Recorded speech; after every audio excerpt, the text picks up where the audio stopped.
Danny Hodgson was in the middle of end-of-season celebrations when he was cowardly attacked at Perth train station on Saturday night. Yes, Lockie, the AFL is done and dusted, but there's still plenty more footy to be played here in the West, with the Waffle Grand Final to be played here at Optus Stadium on Saturday. Well, tonight is a celebration of Jo McManus, her amazing contribution to the media industry and in fostering the many futures of hopeful broadcasters. The index reversed its 5-day winning streak, falling early and quickly in the wake of the US central bank signalling interest rates may rise as soon as 2023. Tracy, police have been here on the scene at Wellington Street all day now, but the body was removed just a short while ago. Qantas has announced mandatory COVID-19 vaccines for all staff, with a max of 15 and a low of 11.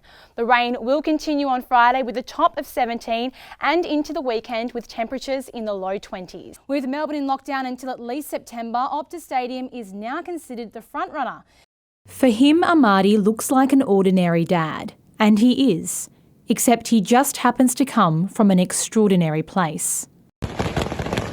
They said you are allowed to board on the plane, but your brother is not allowed because he's not having a visa. Tell me how it felt having to leave him behind, knowing the dangers that he would be facing by staying in Afghanistan.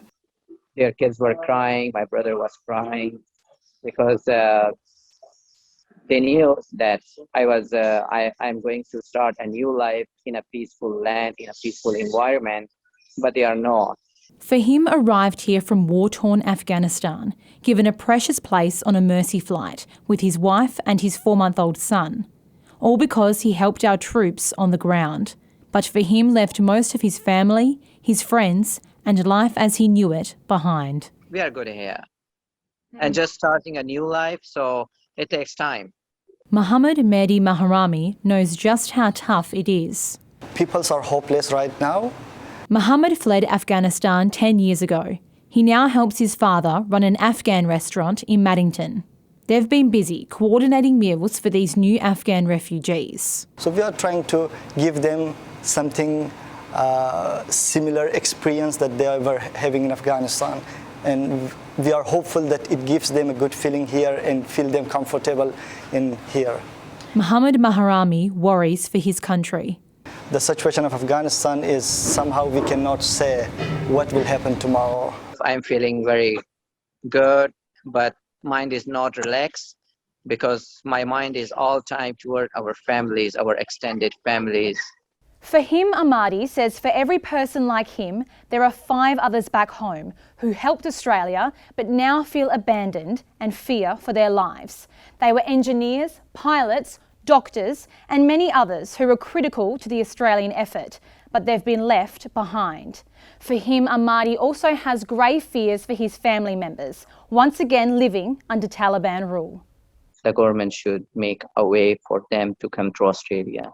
Francesca Danuccio, ECU News. So close, yet so far. As one of Australia's biggest construction companies goes bust, hundreds of subcontractors, employees and trade suppliers are out of pocket by thousands.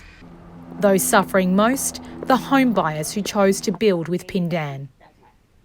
It means that I have to pay interest, extra interest on this loan, and also my rent. So I'm going to be basically just about financial strife if I can't move in fairly soon. So it's really upsetting. Homes which are supposed to be looking like this are now left to look like this. Jodie's family home is pretty much complete apart from a few finishing touches. But a for sale sign is now her only glimpse of hope.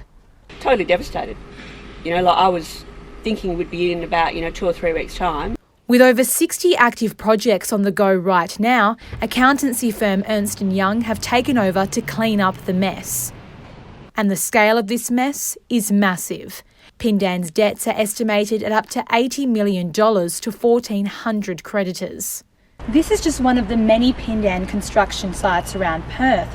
Local residents told us this site had been bustling up until yesterday when everything went quiet. Now it's a waiting game. Like many other Pindan home buyers, Jodie will have to remain patient and positive. Francesca Danuccio, 7 News.